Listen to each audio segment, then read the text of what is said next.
Hola, ¿cómo están? Buenas tardes a todos. Bueno, la charla que yo les voy a dar es de tumores y benignos y malignos de oído, como dice el título, pero nos vamos a centrar fundamentalmente en los tumores malignos del conducto auditivo externo. Si ustedes piensan en el origen embriológico del oído, al derivar las distintas partes del oído de las tres capas germinativas, podemos tener prácticamente cualquier tipo de tumor en el oído. Acá ven en amarillo los derivados del ectodermo, que es básicamente el canal auditivo externo y la cara externa de la membrana timpánica. Del mesodermo deriva la mucosa del oído medio y parte del laberinto membranoso, y en el endodermo tenemos la mucosa del oído medio. El mesodermo, perdón, le decía la cadena de huesillos y de huesecillos y la cápsula óptica. Y dentro de toda esta amplísima variedad de tumores, hay algunos que realmente son muy frecuentes y otros que son extremadamente raros. Por eso es que les decía, nos vamos a dedicar a los más importantes. Para que tengan una idea, según el epitelio de origen, pueden tener tumores epiteliales, tanto no glandulares como glandulares, del tejido conjuntivo, prácticamente cualquier tipo de derivado del tejido conjuntivo, también schwannomas o meningiomas derivados del tejido nervioso, y de los tumores vasculares, los glóbulos yugulares. Eh, Dentro de los tumores benignos, los más comunes, los derivados del sistema nervioso van a tener la segunda clase, que va a estar a cargo del profesor Orfila, que es la persona que acá en Argentina más experiencia tiene en el manejo de estos tumores.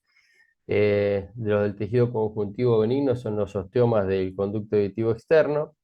Y dentro de los malignos, que es en los que nos vamos a focalizar en esta charla, es básicamente del carcinoma escamoso y el carcinoma de células basales que aparecen en el epitelio del canal auditivo externo. Tenemos que distinguir entre los tumores que se originan en el oído, que son los que vamos a hablar nosotros, que somos todos los que les nombré recién, de estos tumores que figuran acá como extrínsecos, fundamentalmente los tumores parotídeos, que a veces no son tan evidentes como en esta foto que está marcando el cursor, que pueden estar en el lóbulo profundo de la parótida y a veces penetran en el canal auditivo externo y se confunden como si el origen del tumor fuera del conducto auditivo externo. Las metástasis de un tumor en oído son realmente muy raras, generalmente aparecen a nivel del ángulo pontocerebeloso, y las más comunes son de los tumores del tracto digestivo, pulmonares, o a veces también algunos casos de tumores renales pueden metastasizar en el ángulo pontocerebeloso. Otra forma de clasificarla es en función del origen del tumor en las tres partes del oído, que lo dividimos anatómicamente en el oído externo, que son básicamente, como les comenté, los que vamos a hablar hoy, los del oído medio y los del oído interno. Dentro de los del oído medio, tuvieron ustedes ya una clase de estos tumores, que son los tumores glómicos, tanto los yugulares como los timpánicos, eh, y dentro de los de la parte del oído interno, ya concretamente en el ángulo pontocerebeloso, los schwannomas vestibulares y otros tumores que va a ser la clase que van a tener a continuación. Y los del conducto auditivo, los de la parte, perdón, del oído externo, tendríamos que hacer acá, trazar una línea entre lo que son los tumores del pabellón auricular de los que tumores del conducto auditivo externo en sí mismo.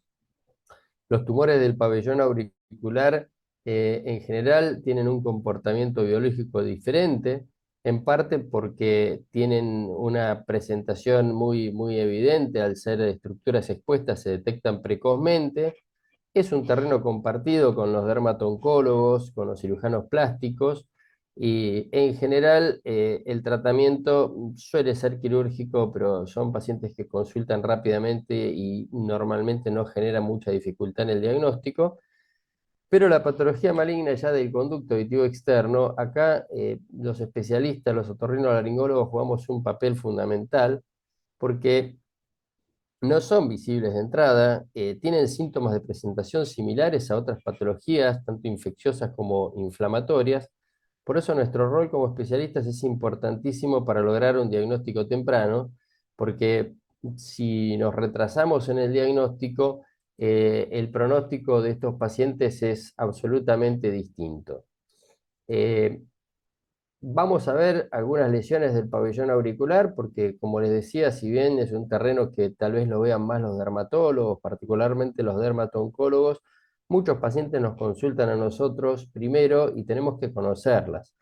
Hay lesiones que no son realmente tumores, como es la queratosis actínica que ustedes están viendo acá en esta foto, pero es una lesión muy, muy frecuente y que se considera una lesión premaligna. La exposición del pabellón a las radiaciones solares explica lo frecuente que son estas lesiones precancerosas, sobre todo en gente de piel clara.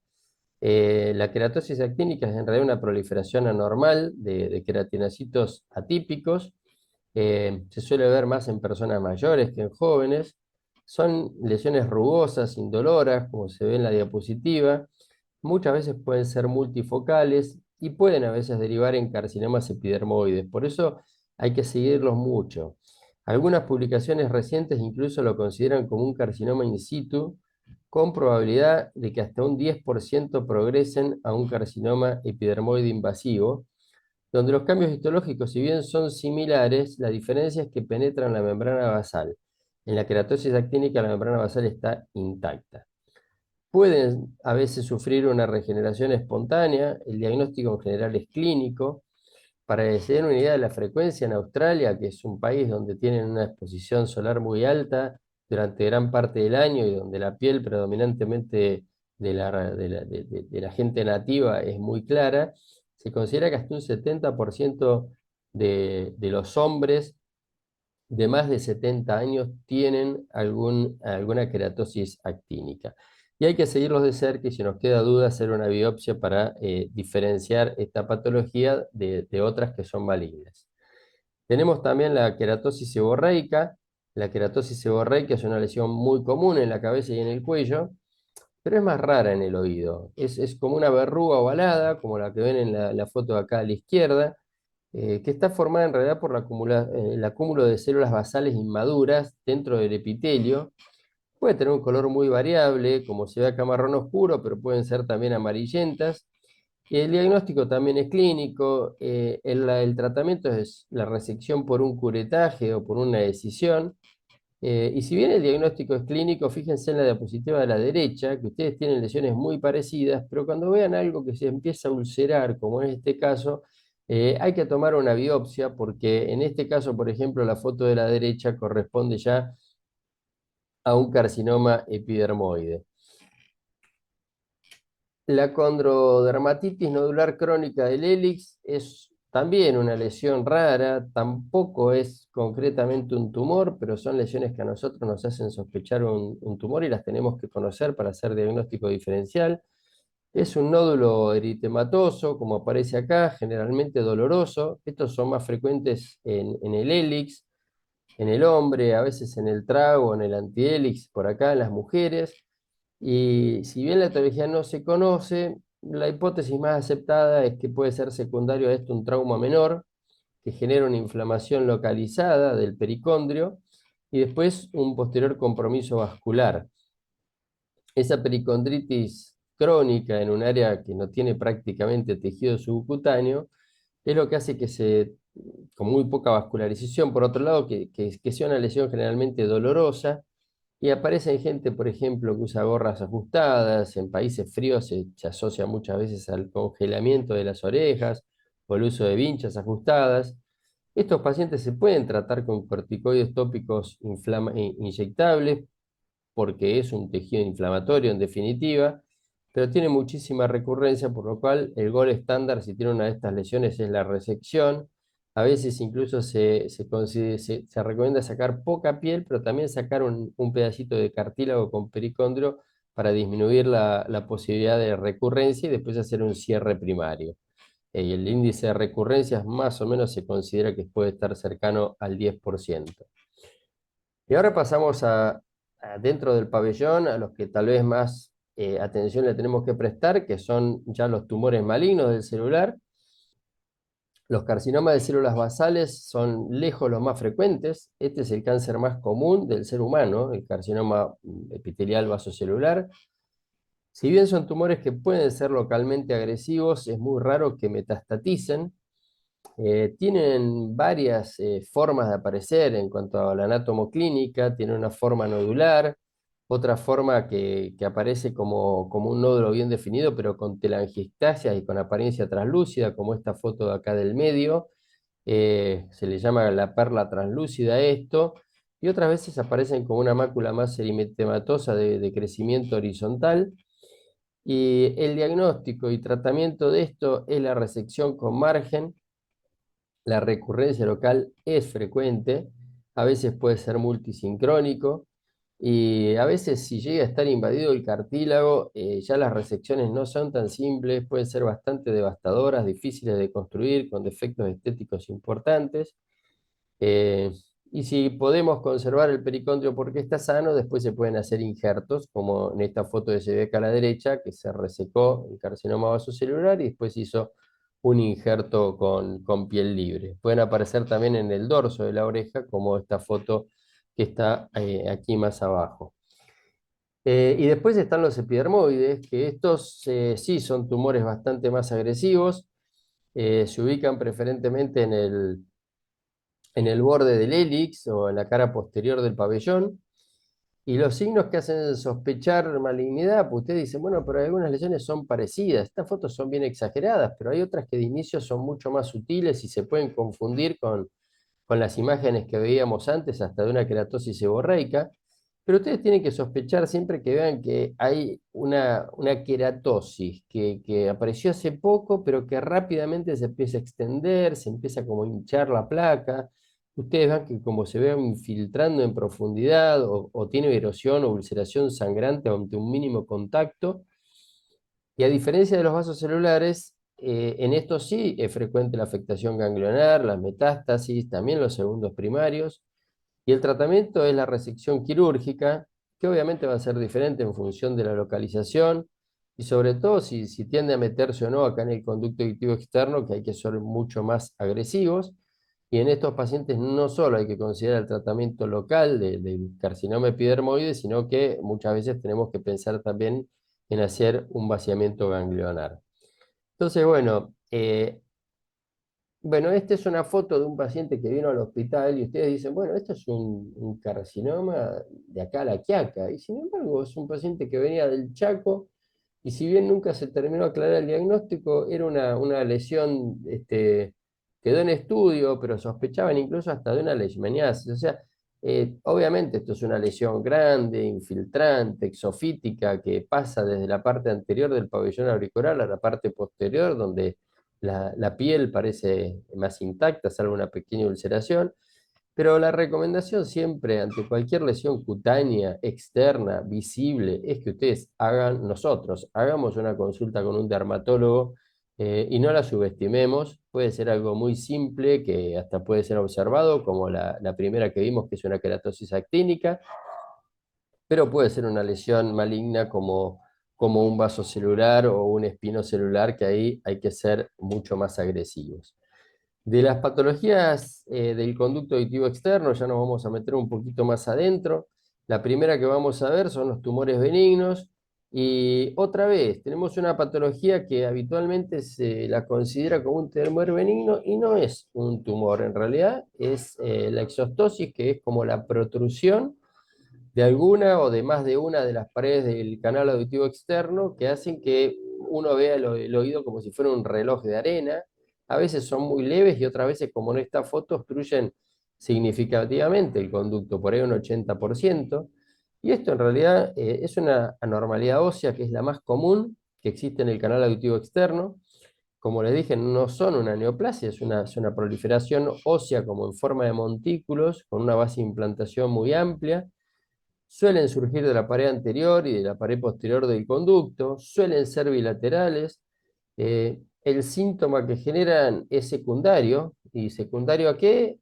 A veces a la retención de cerumen medial a esta exostosis, que hace que el paciente cada 2 por 3 tenga que ir a sacarse tapones de cera al consultorio, y otras veces pues es en dermatitis o otitis externas. Si son muy sintomáticos, se ocupa más de un 70-75% del diámetro del canal auditivo externo. El paciente cada 2 por 3 está yendo al consultorio y ya se cansa de tener que ir tan seguido porque se le tapa el oído o porque tiene infecciones muy frecuentes, se pueden operar. La operación de esto permite, manteniendo la piel lo más sana posible, volver a tener un diámetro aceptable del conducto y evita la acumulación de cerumen o las otitis externas y se acabó el problema. Acá ven una tomografía donde ven en un corte axial que pasa por el conducto auditivo externo, donde ven el cóndilo de la mandíbula, cómo aparece este hueso, que tendría que ser apenas una línea, que disminuye el calibre más de un 85-90% del tercio medial del conducto auditivo interno, que es el tercio óseo. Obviamente van a aparecer siempre a ese nivel. Esto es distinto a lo que es esto, que es un osteoma. El osteoma sí es un tumor benigno. Dentro de los tumores benignos, como les dije en una de las primeras diapositivas, es la neoplasia más común del conducto auditivo externo. Es un tumor formado por hueso compacto. Son lesiones únicas. Generalmente estas son unilaterales. A veces puede haber más de uno, pero en general suelen ser únicas. Y la particularidad que tienen es que crecen en las zonas de las suturas, tanto en la sutura tímpano escamosa, como se ve en esta foto acá a la derecha, la parte superior del conducto, como la sutura tímpano-mastoidea en la parte inferior. Esta foto es interesante porque fíjense cómo coexiste una exostosis de la pared posterior y anterior en un oído izquierdo con un osteoma que está ahí cerquita de la membrana del tímpano. Estas lesiones, igual que las hiperostosis, que son las que vimos antes, no generan síntomas per se, son tumores benignos. Lo que generan es por la acumulación de cerumen, sintomatología secundaria de hipoacusia, o por dermatitis. A veces cuando nosotros mismos queremos extraer cerumen que está localizado cerca y lastimamos la piel, tienen noticias externas. Si uno a esto lo quiere operar, es mucho más simple operar un osteoma que operar una exostosis, porque el osteoma, como tiene una base media pediculada, uno apenas lo luxa un poquito, se fractura y se terminó la cirugía en 5 minutos. Eh, y por último, del conducto auditivo externo les muestro esta lesión, que es una lesión verrucosa, papilomatosa, que es lo que se llama un papiloma escamoso. Son lesiones benignas, es un crecimiento epidérmico que tiene un centro fibrovascular y no tiene atipías. Esto es benigno, pero si uno no lo saca completamente, recidiva y recidiva y recidiva. Se cree que puede tener relación con el virus del HPV, pero no es tan categórico. Hay pacientes que no tienen ninguna relación con el HPV. Son habitualmente lesiones unilaterales. Y estos pacientes sí tienen prurito y tienen dolor, pues si se les sobreinfecta. El tratamiento básicamente es rasparlos con una cánula ancha.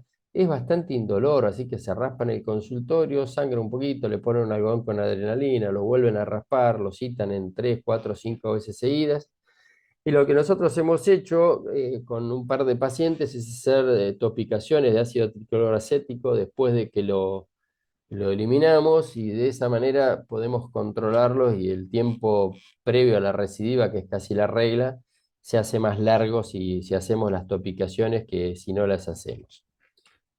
Bueno, y ahora nos metemos de lleno en el tema que más me interesa mostrarles, que son los tumores malignos del canal auditivo externo.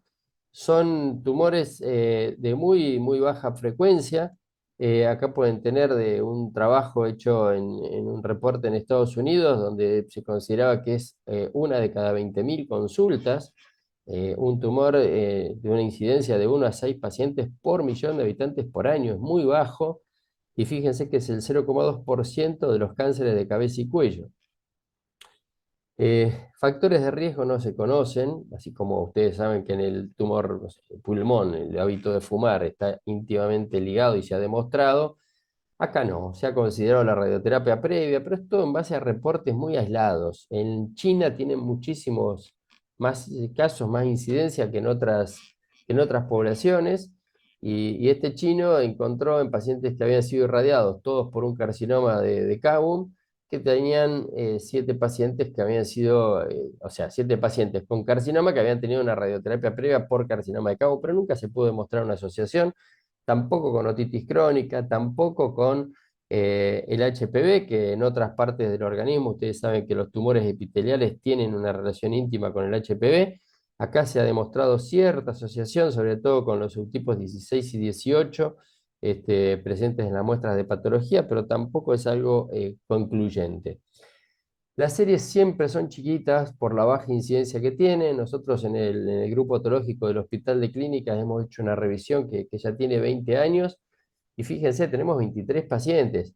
Hay algunos más, pero estos son pacientes que son todos diagnosticados por nosotros y que han tenido por lo menos un seguimiento mayor a 6 meses y que tienen historia clínica completa. Tampoco que tengamos el doble, pero 23, si ustedes agarran cualquier publicación, es un número más que interesante y nos sirve para reflejar un poco nuestra experiencia y compararla con la experiencia de otras publicaciones.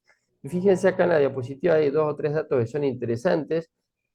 En nuestra experiencia, el 60% son hombres y en toda la literatura es ligeramente más frecuente en el sexo femenino que en el sexo masculino. La edad de presentación está cerca de la sexta o séptima década de la vida. Nosotros acá tenemos un promedio de 52, de 53 años, pero porque se incluyó un chiquito de 4 años con un rhabdomiosarcoma, que es un tumor maligno que aparece en la infancia, pero si sacamos ese chico, el promedio nuestro también está más cerca de los 70, incluso que de los 60.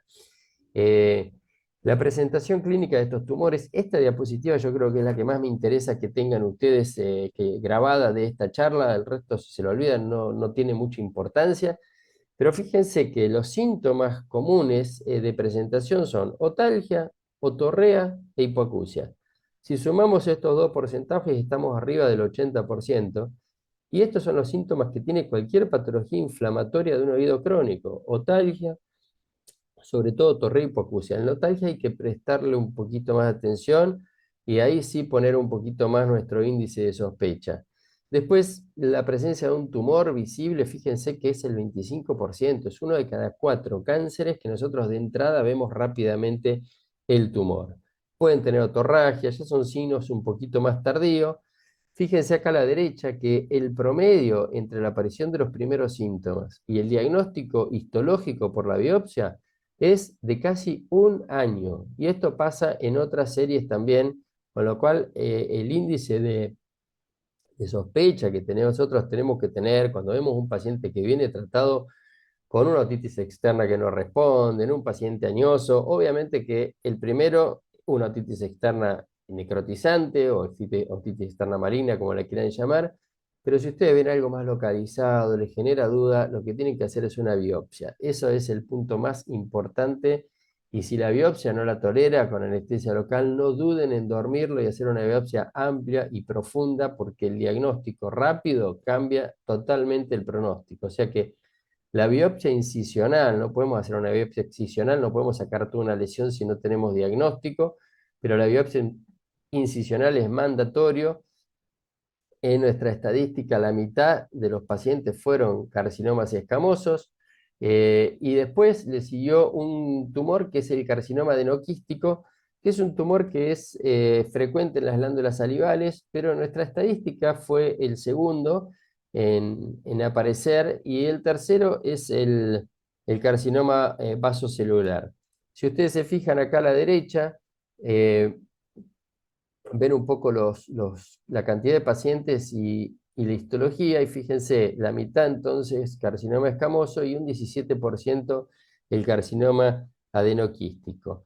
El carcinoma adenoquístico es un carcinoma que es común en las glándulas salivales, es muy poco común, mucho más raro en cabeza y cuello, eh, pero aparece en localización cutánea en otras áreas, y si bien son tumores que este, tienen un comportamiento más tranquilo que el carcinoma escamoso, se tratan también con cirugía, ya vamos a hablar del tratamiento, pero son tumores neurotropos, tienden a dar adenopatías, por eso estos tumores, lo mismo que los melanomas, son tumores a los que les tenemos que prestar mucha atención. Son raros, pero metastatizan mucho más rápido que los vasos celulares, que son lejos los más frecuentes, pero que no tienen más de un 20% de aparición de metástasis.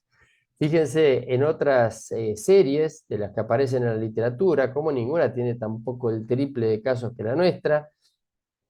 Estas son las series más importantes que aparecen, 34 pacientes, 32, 50. Y fíjense qué curioso, en toda la literatura el carcinoma escamoso es lejos el más frecuente, siempre por lo menos la mitad o más, pero en todas estas, el segundo también fue el adenoquístico. No es el carcinoma de células basales, sino el adenoquístico el que le sigue en frecuencia.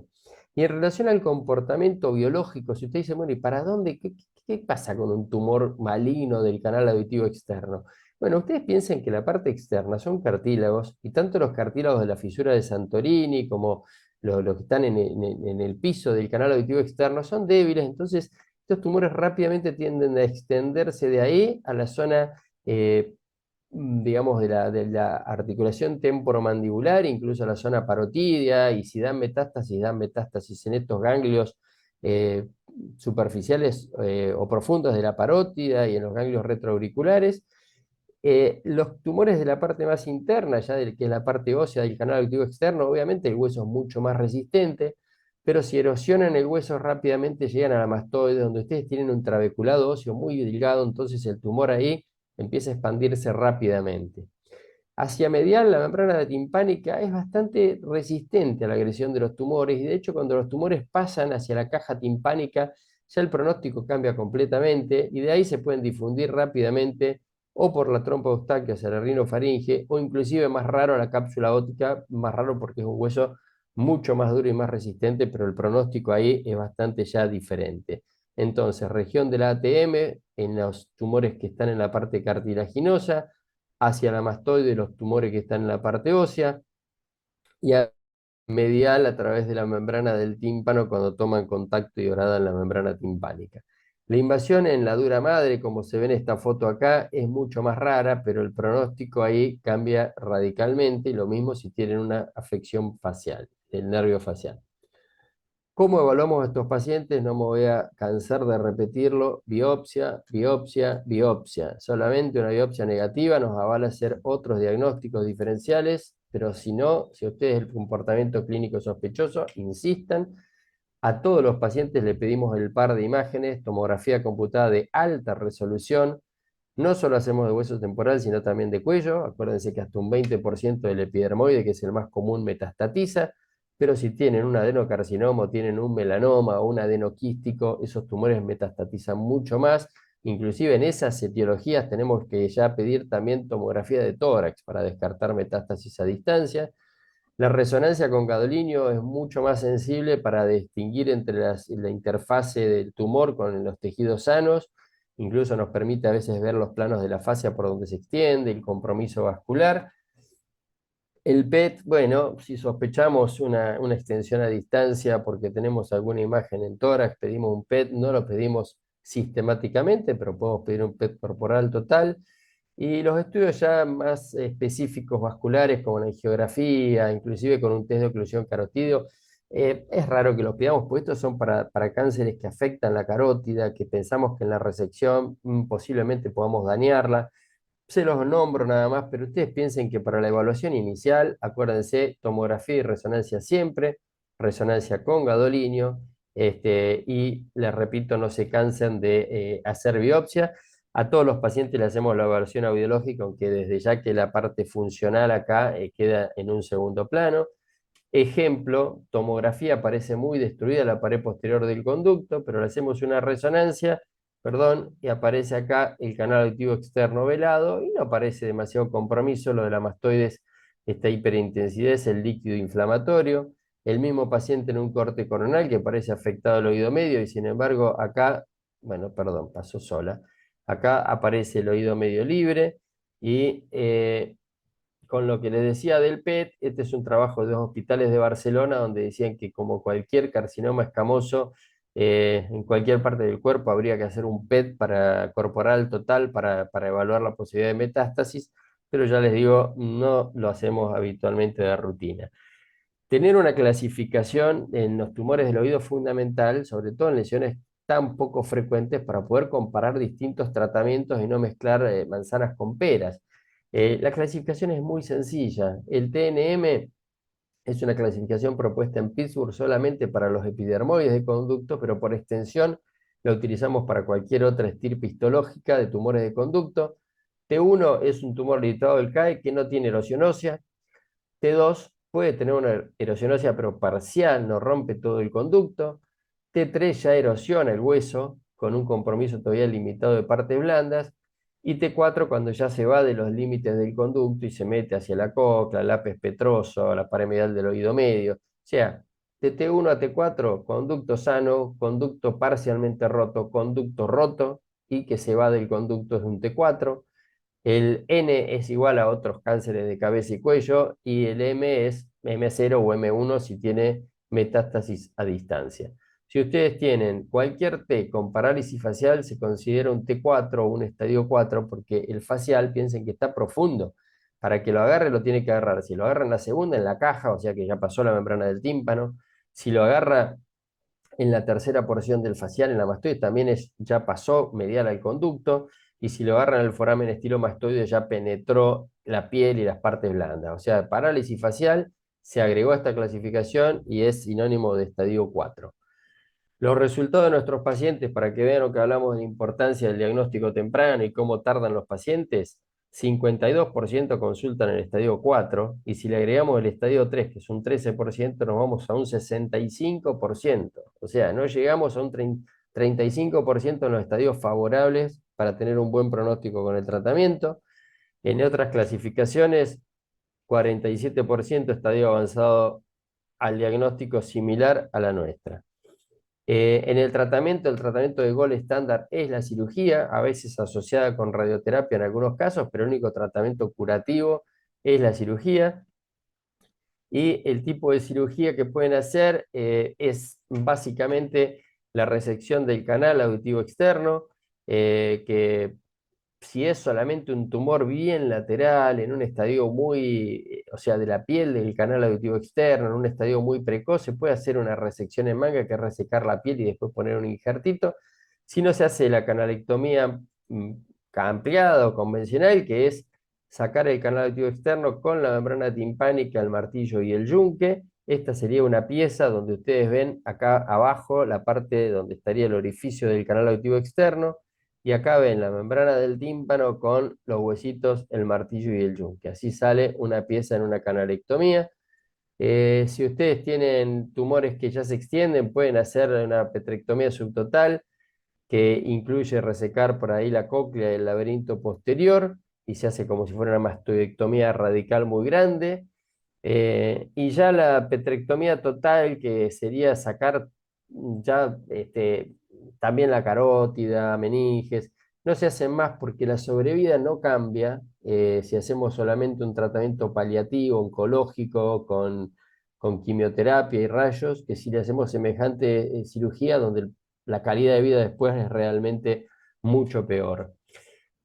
Vaciamiento cervical, ya les dije que los más frecuentes, que son los epidermoides, metastatizan poco, pero hasta un 20% pueden tener.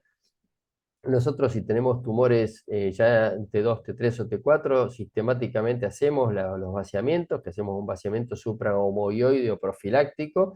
Si tenemos ganglios palpables o tomográficamente evidentes o por histología, tumores más metastatizantes como el adenocarcinoma o un melanoma, en esos casos hacemos ya vaciamientos radicales. Eh, a ver, ¿qué teníamos acá? Hacer o no vaciamiento, fíjense que, y lo mismo que sacar el cóndilo, algunos autores dicen que hay que hacerlo siempre, sistemáticamente, porque la extensión al cóndilo y a los ganglios es radiológicamente subdiagnosticada, y hay otros tumores con muchísima experiencia, como Lobo, que dicen que estos procedimientos no cambian el pronóstico y también es mucho peor el postoperatorio y la calidad de vida si ustedes le resecan el cóndilo de la mandíbula a un paciente que si se lo dejan en su lugar. Lo mismo, hacemos o no parotidiectomía y bueno, si tenemos una extensión evidente por imágenes o intraquirúrgico, hacemos una parotidiectomía superficial.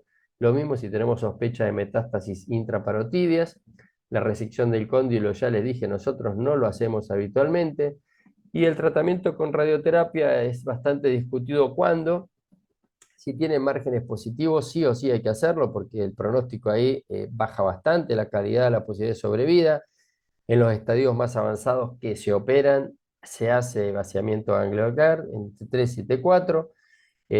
Y en los tumores que por ahí no tienen posibilidad quirúrgica, que hacemos simplemente radioterapia y no les ofrecemos cirugía. En los resultados nuestros, para que se den una idea, sin evidencia de enfermedad, tuvimos menos de la mitad de los pacientes a 5 años.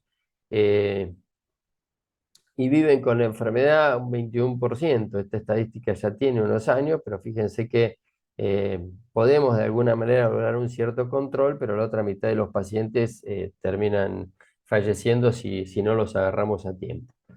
Entonces, conclusiones: los tumores malignos del conducto auditivo externo, si bien son infrecuentes, se asocian con un alto grado de morbimortalidad.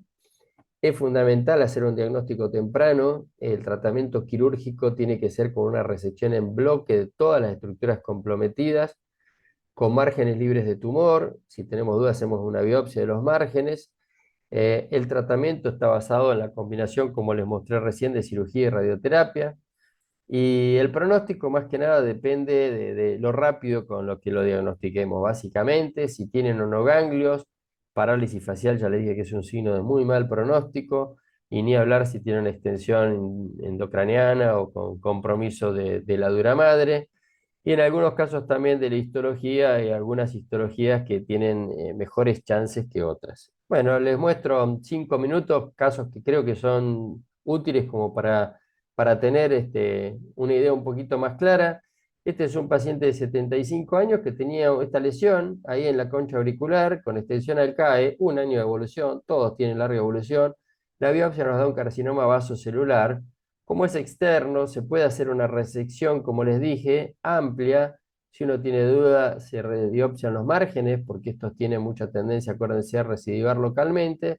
Y después se hace un injerto libre de piel, y esta es la cicatrización diferida a largo tiempo. Realmente a veces los resultados son muy buenos. Este es otro paciente, fíjense, 79 años, siempre personas añosas, tumor del canal auditivo externo, crecimiento lento, 2 años de evolución, 2 años.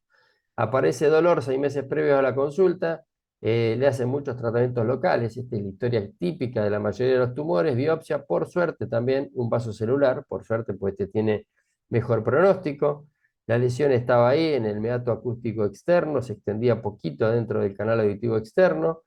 Bueno, tomografía, resonancia, quiero ser un poquito más rápido. Ahí está la lesión, se reseca para la biopsia, vaso celular, misma conducta, se hace una resección amplia, inclusive con parte del cartílago del canal auditivo externo, se trata de sacar en bloque, queda el conducto así. En este caso se reconstruyó con piel fina del antebrazo obtenida con dermátomo y también tuvo una buena evolución.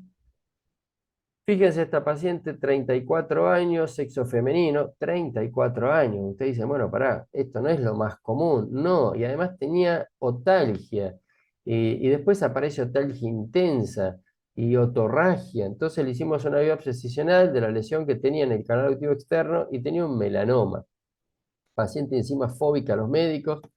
El melanoma estaba en fase de crecimiento vertical con un nivel 4 de Clark. Acuérdense que son los niveles que están llegando casi a la dermis reticular, o sea, tiene más tendencia a dar metástasis. Audición normal por una lesión chica del canal auditivo externo. Y les voy a mostrar rápidamente lo que es una canalectomía para que tengan una idea. Primero se hace el tiempo donde se reseca. Les voy a mostrar. Esta es la oreja. Esto es donde estaría el canal auditivo externo. De hecho, acá tienen la parte del canal auditivo externo, y acá el doctor Damiano, que es nuestro cirujano de cabeza y cuello, que trabaja con nosotros. Es un placer tenerlo porque hace unas disecciones muy prolijas. Fíjense cómo están acá las ramas del facial, el lóbulo profundo de la parótida. Por la estirpe, que es un melanoma, se hizo una parotidectomía superficial y se hizo todo un vaciamiento ganglionar, donde queda acá la yugular, el músculo digástrico, el nervio espinal.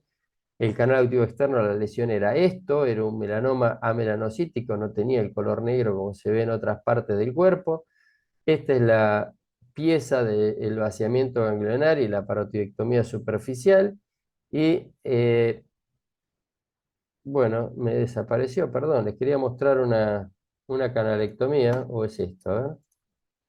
Sí, acá está. Ustedes tienen, es un oído izquierdo, entonces este es el canal auditivo externo y se empieza a hacer como si fuera una mastectomía radical, conservando la pared posterior del conducto, y se la va bordeando, siguiendo esta es la parte superior hacia adelante hasta llegar a la articulación temporomandibular. y por acá abajo hasta llegar también por abajo a la articulación, manteniendo sano toda la pared posterior del conducto, que es esto, para que el tumor quede confinado ahí. Se hace como si fuera un implante coclear, una timpanotomía posterior, que acá abajo la pueden ver. Se deja el nervio facial, obviamente. Acá lo ven con menos aumento, cómo se va movilizando el hueso del canal auditivo externo. Esto es la timpanotomía posterior. Acá le mantuvimos todavía el vátres para no movilizar tanto. Después se va a desarticular acá el estribo del yunque a través de la timpanotomía posterior. Ahí queda el yunque y el martillo libres. Y después se saca toda la pieza. Vamos a ver si acá se ve. Una vez que ustedes llegaron hasta la ATM, acá queda la tercera porción del facial, que no es necesario exponerla. Este, ahí está el yunque y el estribo, y después se moviliza, se fractura la pared anterior y se saca toda la pieza en bloque. Bueno, no quiero retener más.